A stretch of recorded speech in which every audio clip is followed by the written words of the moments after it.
Something very interesting happened this week.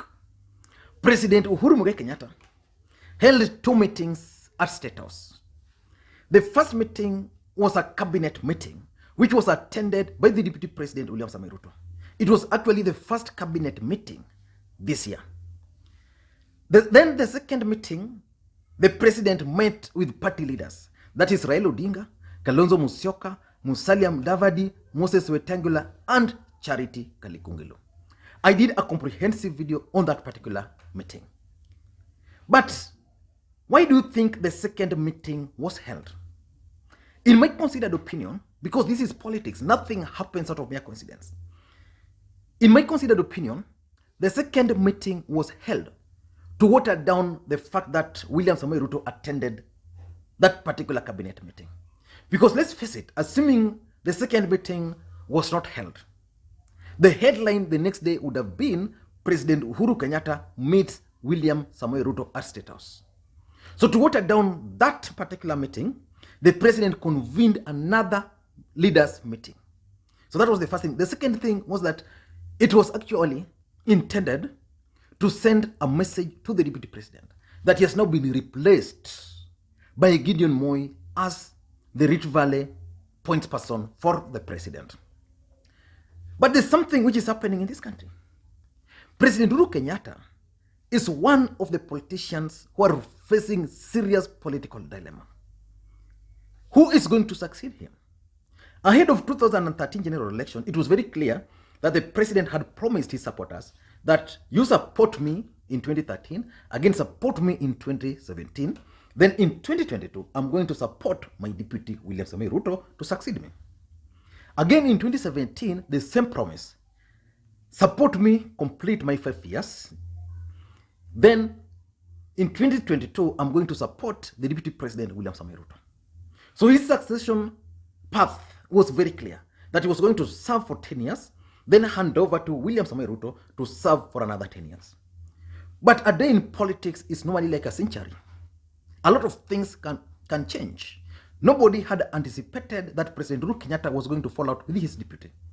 And the fact of the matter is that the president and the deputy will not be in the same political camp in 2013. So the president is facing serious dilemma.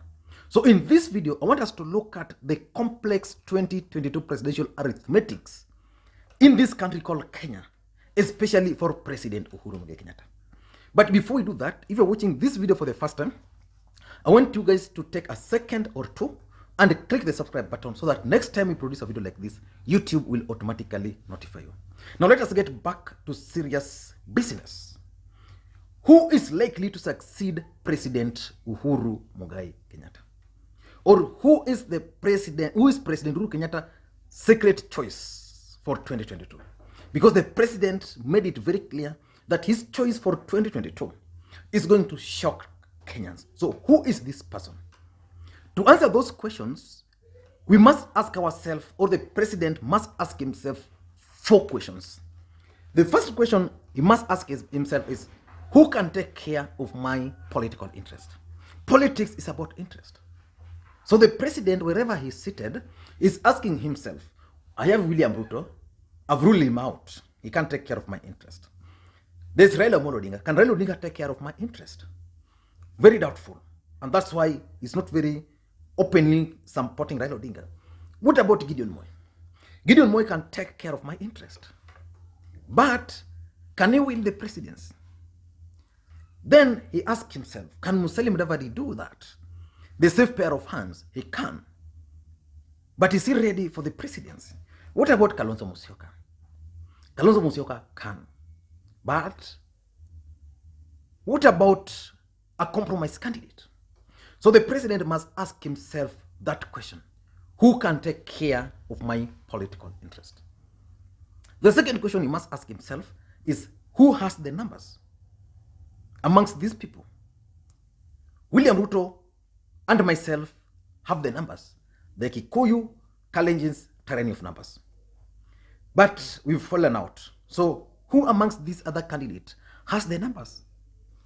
If, for example, I decide to support Musalia Mudavadi with the full backing of the Kikuyus, then I can be guaranteed of numbers. But can that really happen? Can Kikuyu support Musalia Mudavadi? What about Gideon Moi? Can Gideon Moi bring the Kalenjin numbers? Then if I add to my backyard, then we can play with the system a bit. What about Raila Odinga? In 2013 and 2017, Raila Odinga gave me a hard time. Those are the questions Uhuru will be asking. But is the base still intact? What about a compromise candidate? So the president must ask himself, who amongst these candidates have the numbers? The third question he must ask himself is the reaction of other presidential candidates. So if today President Uhuru Kenyatta were to wake up and endorse Gideon Moi, how will the rest react? If you were to wake up and endorse Raila Odinga, how will Kalonzo Musyoka, how will Gideon Moi and even Musalia Mudavadi take it? Will they support or will they rebel? What if we decide to bring on a compromise candidate? Will Raila Odinga support that candidate? Because that's the most important question in that particular case. Then the fourth question, which is the last question he must ask himself, is who can actually win the presidency amongst all these other presidential candidates? That's a very tough question for him, because William Ruto is already outside there campaigning, and perceptionally he has the numbers.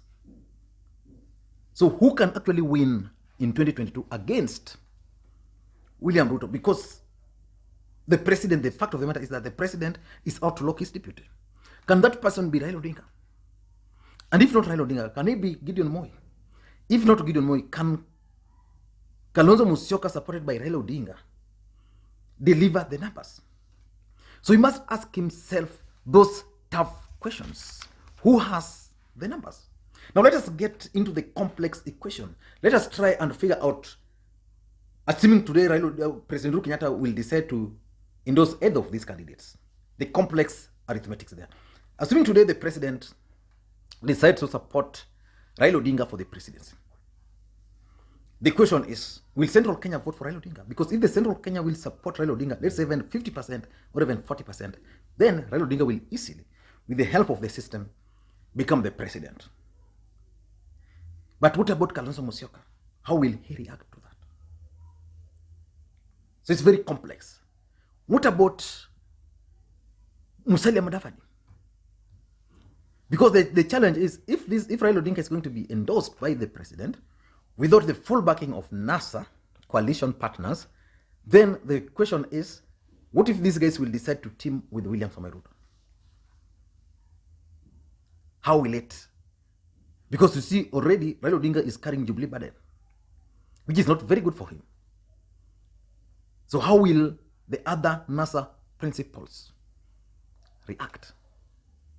In my considered opinion, if today Uhuru were to decide to endorse Raila Odinga for the presidency, then it means he must be very strategic. Who is going to be his running mate? Who is going to be the prime minister? Who is going to be the two deputy prime ministers? So the president must work together, and something has been telling me that the main reason why President Uhuru Kenyatta is keen on uniting the NASA coalition partners is because he wants them to stick together so that when one of them is endorsed, then there's no fallout. But if that won't happen, then it means the country might even go for a rerun, which will not be very good for Raila Odinga, which will not be very good for President Uhuru Kenyatta. Number two, today, assuming President Uhuru Kenyatta opts for Musalia Mudavadi, which in my considered opinion, let's just be honest, there's a team around President Uhuru Kenyatta who is keen on Musalia Mudavadi's presidency. This team sat down and figured out that if you add the Luhya votes and the Kikuyu votes, that's a tyranny of numbers. Tyranny of numbers which is even bigger than the Kikuyu and the Kalenjin. The question is, can Musalia Mudavadi deliver the full Luhya votes? Okay? The other question is, can Uhuru Kenyatta deliver the entire Central Kenya votes? Because this team believe that if President Uhuru Kenyatta were to support someone else who is not Raila Odinga, then Central Kenya might actually support that individual. That's their thinking, which makes sense. Because in central Kenya, for the last 30 years, they've been made to believe that Raila Odinga is a very bad man. But can Musalia Mudavadi deliver his part? And can that central Kenya decide to go with Musalia Mudavadi? Okay, assuming that's going to be the case, what will happen if Raila Odinga will decide, okay, that's okay, but now decide to go with William Samoei Ruto on a ticket? Let's say William Ruto agrees to become the prime minister, or Raila Odinga agrees to become the prime minister, so that either of them becomes the presidential candidate. That's something President Uhuru Kenyatta would not wish to happen. So Kalonzo Musyoka's ticket, in my considered opinion, is one of the best options for President Uhuru Kenyatta. The only problem is with Musalia Mudavadi himself. Musalia Mudavadi is not going outside there. Musalia Mudavadi has unleashed Twitter bots on Twitter, campaigning on Twitter. He's campaigning in Vihiga and attending funerals in Western Kenya, which is not going to help him. So he must get out. Assuming today the president decides to support Kalonzo Musyoka, again another viable ticket, I'm sure Central Kenya will easily embrace Musalia Mudavadi. Will easily embrace Kalonzo Musyoka. Nyanza, for example, if Raila Odinga will not be running, then there's going to be a contest. But there are substantial number of individuals who can easily vote for Kalonzo Musyoka on the account that Kalonzo Musyoka was a running mate to Raila Odinga 2 times. So they can easily vote for Kalonzo Musyoka if Raila Odinga is going to support Kalonzo Musyoka. So I'm sure this is another ticket which is going to work. So Kalonzo Musyoka can be paired with Musalia Mudavadi. So that's our core principles. So Musalia Mudavadi become the running mate, Kalonzo Musyoka the presidential candidate. Simple. Then Raila Odinga and Uhuru Kenyatta taking charge of the campaign. They can deliver. But if it's not well managed, Kalonzo Musyoka and Central Kenya cannot deliver presidency. Again, another challenge for President Uhuru Kenyatta. Then there is the fact of Gideon Moi. I've always opined on this platform, and I want to repeat it, that Gideon Moi is a project of President Uhuru Kenyatta. Without the former president Daniel Toroitich arap Moi, Uhuru Kenyatta would not have been the president of the Republic of Kenya. I've seen people giving credit to William Ruto for President Uhuru Kenyatta's victory in 2013. I don't think that's the truth. The truth of the matter is that without former President Daniel Toroitich arap Moi, Uhuru Kenyatta would probably not even be a member of parliament. Or probably would be a member of parliament, but not the president of the Republic of Kenya. You never know. Maybe these guys had a pact that I support you, then later on you'll support my son. So Uhuru has that debt, I strongly believe. And if Uhuru were to be given a chance to endorse someone, if he had powers, Uhuru Kenyatta would easily endorse Gideon Moi as his preferred successor. But there's a problem. I don't think Kenyans will allow Gideon Moi to come and replace Uhuru Kenyatta immediately. Maybe in 2027. And something always tells me that's actually the game plan of President Uhuru Kenyatta. When we talk of the Mandela moment, so that Raila Odinga is supported in 2022 as a presidential candidate and becomes the president, and based on his age, they are going to tell Raila, you serve for 1 term. Become the Mandela of Kenya. Then after that, Gideon Moi shall take over. And they believe that if Ruto will be stopped in 2017, then definitely his politics is going to go down. Again, that's a miscalculation. As long as William Ruto still has money, even if he becomes the official opposition leader, then it's still going to be a big headache to whoever is going to be the president. So Gideon Moi's ticket is good, but cannot happen in 2017. That's the honest truth. Then the president can also decide, okay, let me bring a new candidate, a compromise candidate. Let's say Muhisa Kitui, or let's say Fred Okengo Matiang'i.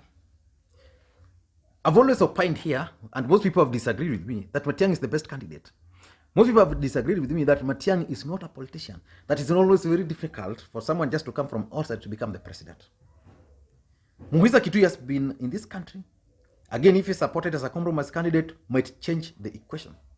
But a compromise candidate supported fully by President Uhuru Kenyatta and Raila Odinga can win. But I don't think that compromise candidate should come from outside the existing political leadership. I don't think so. I don't think that will work. I don't think that will work. And the last thing which the president is facing is probably a rebellion should he decide to endorse either of these guys. If you endorse Raila, the others rebel. If you Kalonzo, the others rebel. What that will mean is that we are going to go back to 2002, when Moi endorsed Uhuru Kenyatta, and the rest who wanted to be the presidents decided to bolt out and then endorsed Moi Kibaki. Moi Kibaki easily became the president of the Republic of Kenya. Although, personally, I believe that Moi Kibaki killed the Kenyan dream. So the president must figure out which is the best for him. Because again, as a president, he will not want to be on record as the president who lost an election. His candidate was rejected. Let me hear your thoughts. Which one do you think is the best combination? Who do you think the president should support in 2022? Who can easily defeat William Ruto without any thought? Let me read your comments below. Thank you guys, and please may you have a good day. And by the way, just give this video also thumbs up. I'll really appreciate you guys. Thank you, and please may you have a good day.